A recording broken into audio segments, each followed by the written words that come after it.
Takshashila YouTube channel வாயிலாக இப்பொழுது நீங்கள் பார்த்து கொண்டிருப்பது மதுரை மீனாட்சி அம்மன் கோவில் கேலண்டர். அந்த திருப்பதி கோவிலில் இந்த மாதிரி கேலண்டர் போடுவாங்க, நான் பார்த்துருக்கேன்.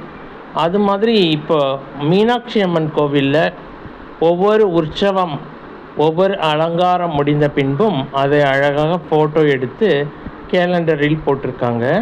சரஸ்வதி அலங்காரத்தில் மீனாட்சி அம்மன் காட்சியளிக்கிறார். பிரியாவிடையுடன் சுந்தரேஸ்வரர் காட்சியளிக்கிறார்.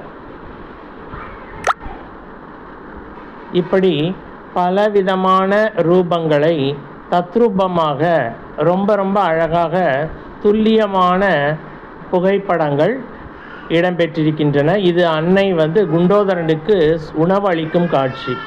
இப்படி ரொம்ப அழகாக அந்த நேர்த்தியாக இந்த கேலண்டர் உருவாக்கப்பட்டிருக்கிறது. நன்றி, வணக்கம்.